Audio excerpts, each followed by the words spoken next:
看看我，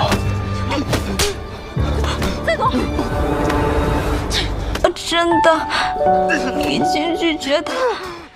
एक तरफ ज़ावरान दिन रात मेहनत कर रहा है ताकि वो कामयाब हो सके, तो दूसरी तरफ इसका निकम्मा भाई अभी भी रातों रात अमीर बनने के सपने देख रहा है।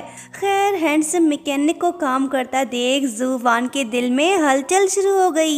खुद से कहने लगी कि हाय, ये लड़का तो कार रिपेयर करते हुए और भी ज्यादा हैंडसम लगता है। आए पसंद है। लो जी, नजर इसके बाजू में बैठी थी और लग गई। चेहरे से हंसी गायब, क्योंकि बहुत बड़ी गड़बड़ हो चुकी। माहौल टेंशन ज्यादा हो गया। पता चला कि ज़ावरान के भाई ने अपना कर्जा चुकाने के चक्कर में कस्टमर की गाड़ियों से असली पार्ट्स निकालकर सस्ते पार्ट्स से एक्सचेंज कर दिए। ज़ुवान से ये बेईमानी बर्दाश्त नहीं हुई। वो गुस्से में आकर सबके सामने इस बात का खुलासा कर देती है, लेकिन सरेआम एक्सपोज की वजह से फायदे के बजाय उल्टा नुकसान हो गया। ज़ावरान की रेपुटेशन खराब हो जाती है। ज़ावरान इस बात पर ज़ुवान पे भड़क उठा और उस पर इल्जाम लगाया कि उसने बिना सोचे समझे जज्बात में आकर सबके सामने खामखा तमाशा खड़ा किया, जिससे इनका पूरा बिजनेस खतरे में पड़ गया। बस फिर क्या, इस बात को लेकर दोनों के बीच लड़ाई शुरू हो गई। ज़ावरान गुस्से में आकर ज़ुवान से अपनी राहें जुदा कर लेता है। प्यार शुरू होने के बजाय दोनों के बीच गलतफहमियां पैदा हो गई। अब देखना ये है कि इनकी ये नाराजगी कब और कैसे खत्म होगी। कल तक ज़ावरान के जिस रिपेयर शॉप पर कस्टमर्स की भीड़ लगी रहती थी, आज वहाँ सन्नाटा छाया हुआ है, जिस वजह से हमारा हीरो काफी परेशान रहने लगा है। जब डैड को इस बारे में पता चला तो वो ज़ावलन पर काफी गुस्सा हुए और उसे डांटते हुए समझाने लगे कि तुम अपने भाई की तरह मेहनत करना सीखो, शॉर्टकट से कुछ नहीं होगा। वहीं दूसरी तरफ बेचारी ज़ुवान काफी उदास है। अपने दिल का बोझ हल्का करने के लिए वो दीवार पर पेंटिंग कर रही होती है कि तभी एक रिच लड़का जिसका नाम लू चैन है, वो इसके पास आया और फ्लर्ट करते हुए कहने लगा कि हाय, मैं डिजाइन डिपार्टमेंट से हूँ, मुझे तुम्हारी पेंटिंग बहुत अच्छी लगी, क्या हम दोनों फ्रेंड्स बन सकते हैं? ज़ुवान ने इसे मना कर दिया, लेकिन लड़का भी ढीठ और चालाक निकला। उसने फौरन से दिमाग चलाया और बोला कि अरे, अगर रास्ते में कोई लावारिस बिल्ली या डॉगी मिला तो मैं तुमसे कांटेक्ट कैसे करूँगा? ये बात सुनते ही हमारी एनिमल लवर का दिल पिघल गया। ये इसे वीचैट पर ऐड कर लेती है। लू चैन के जाने के बाद ज़ुवान की फ्रेंड इसे चिढ़ाते हुए कहने लगी कि अरे वाह मिस एलर्जिक, लगता है कि वो लड़का तुझ पे फिदा हो गया। ज़ुवान ने इसकी इस बात को इग्नोर कर दिया, क्योंकि इसके दिल में मिस्टर मैकेनिक जो बसा हुआ है। नंबर हाथ लगते ही आवारा आशिक ज़ुवान के पीछे पड़ गया और उसे कॉल किया, लेकिन लड़की ने उसे लिफ्ट नहीं कराया और उसे साफ बता दिया कि मैं किसी और को लाइक करती हूँ। लड़का तो ठहरा बिगड़ा हुआ रिच ज़्यादा, ये इतनी आसानी से पीछे नहीं हटने वाला। ज़ुवान से कहने लगा कि तुम मुझे छोड़कर उस 2 कौड़ी के मैकेनिक को लाइक कर दियो। मेरे पास पैसा, एजुकेशन, स्टेटस सब कुछ है, उसके पास क्या है? ज़ुवान ने दिलेरी से जवाब दिया कि वो तेरे जैसा बदतमीज नहीं, रिस्पेक्टफुल है। चल अब दिमाग मत खा, बाय। Phone cut. आवारा आशिक तो मचल उठा। अगले दिन जब ज़ुवान अपने कजन के साथ होती है तो तभी ब्रदर लिन वहीं आके इसे ब्लेम करने लगा कि सुन लड़की, तू मेरे भाई से दूर हो जा। जब से तुम उसकी जिंदगी में आई हो, हमारी परेशानियां हद से ज्यादा बढ़ गई हैं। लो जी, एक तो चोरी, ऊपर से सीना चोरी, पार्ट्स की चोरी तुम करो और इल्जाम इस पर लगाओ। वाह भाई वाह। खैर, इसकी बातें सुनते ही कजन भड़क उठा। फिर क्या, दोनों लड़ पड़े, लफ्जी जंग शुरू। ज़ुवान इन्हें रोकने लगी और खुद को उस सारे नुकसान का जिम्मेदार मानने लगी। अपने कजन से कहने लगी कि मुझे तुम्हारी हेल्प चाहिए, अब हम दोनों को मिलकर ही सब कुछ ठीक करना होगा।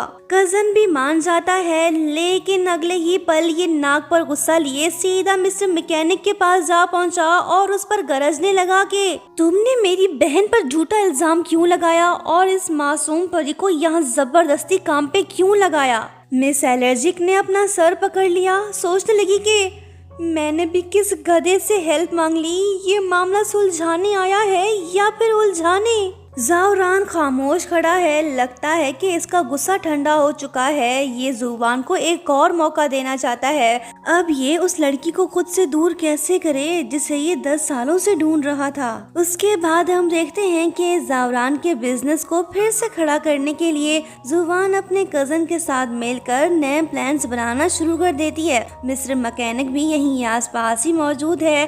कहानी में रोमांटिक ट्विस्ट तब आता है जब कजन जुबान के काफी करीब आकर उसे समझाने लगता है। ये देख ज़ावरान के अंदर जेलसी की आग भड़क उठी। ये तुरंत बीच में आकर कहता है कि ओए चश्मिश, तुम इसके इतने पास क्यों खड़े हो? दूर से भी समझा सकते हो ना। कजन इसे आंखें फाड़ के देखने लगा और बोला कि तेरा दिमाग तो ठीक है ना, मैं इसका एक लौता कजन हूँ। मिस्टर मैकेनिक बोला कि तुम जो कोई भी हो पर इससे थोड़ा दूर ही रहो। ये सब देख लड़की मुस्कुराने लगी। लो जी, रिजेक्टेड आशिक की भी कॉल आ गई। बंदा तो इससे माफी मांगने लगा। जुबान ने भी उसे माफ कर दिया। आवारा आशिक इससे आखिरी बार मिलना चाहता है। लड़की भी मान गई ताकि वो इसका पीछा हमेशा के लिए छोड़ दे।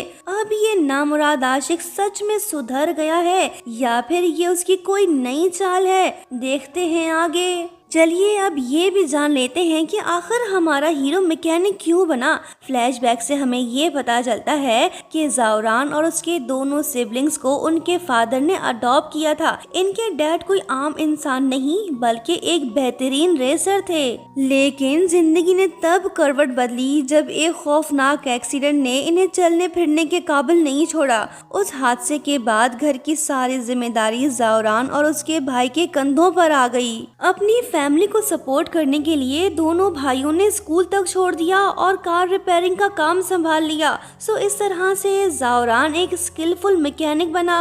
अब हम प्रेजेंट में वापस आते हैं। रात को जब ज़ावरान घर वापस आ रहा होता है तो तभी अचानक से इसकी नज़र जुबान पर पड़ती है, जो किसी और के साथ नहीं बल्कि लू चैन के साथ खड़ी थी। आवारा आशिक जुबान को अपने साथ रेस्टोरेंट चलने को कहता है। मिस एलर्जिक भी हाँ कह देती है, ये सोच करके चलो इसकी बात मान लेती हूँ, शायद आज के बाद फिर से मुझे तंग नहीं करेगा। ये सब देख ज़ावरान थोड़ा बेचैन हो जाता है और चुपके से उन्हें फॉलो करने लगता है। इधर सुनसान गली में पहुँचते ही रिजेक्टेड आशिक के तेवर ही बदल जाते हैं। ये सुधरने के बजाय अपनी असली औकात पर आ गया और जुबान के साथ जबरदस्ती करने लगा। जैसे ही वो जुबान के ज्यादा करीब आने लगा उसकी हालत तो खराब होने लगी। डर और पैनिक की वजह से बेचारी कांपने लगी। इससे पहले कि बदतमीज आशिक जुबान के साथ कुछ गलत करता कि तभी ज़ावरान और शाओलिन की एंट्री होती है। दोनों आते ही इस आवारा आशिक के दिमाग से इश्क का भूत उतार देते हैं। ये लड़का तो बड़ा ही डरपोक और ड्रामाबाज निकला। मार खाने के डर से फौरन हाथ जोड़कर माफी मांगने लगा, पर शाओलिन कहाँ रुकने वाली थी, वो इसकी अच्छी तरह से धुलाई करती है। वहीं ज़ावरान फौरन से डरी सहमी जुबान के पास जाता है और अपना जैकेट उतार कर उसे बड़े प्यार से पहना देता है। बेचारी अभी भी कांप रही है। वो रोते हुए इससे कहने लगी कि मैंने उसे कई बार रिजेक्ट किया लेकिन फिर भी वो मेरे पीछे पड़ा रहा। लड़का इसकी आंखों में देखकर कहने लगा कि तुम फिक्र मत करो, अब मैं आ गया हूँ ना। ज़ावरान के इसे एक शब्द ने जुबान के अंदर से सारा डर एक पल में खत्म कर दिया। इसके बाद ज़ावरान बड़े प्यार से जुबान को उठा लेता है ताकि इसे सही सलामत घर पहुंचा सके। नामुराद आशिक तो फिलहाल के लिए मंजर से गायब हो गया, लेकिन ज़ावरान की बहन जुबान के साथ अच्छे से बिहेव नहीं कर रही। आखिर क्यों, ये तो हम नेक्स्ट पार्ट में ही देख पाएंगे।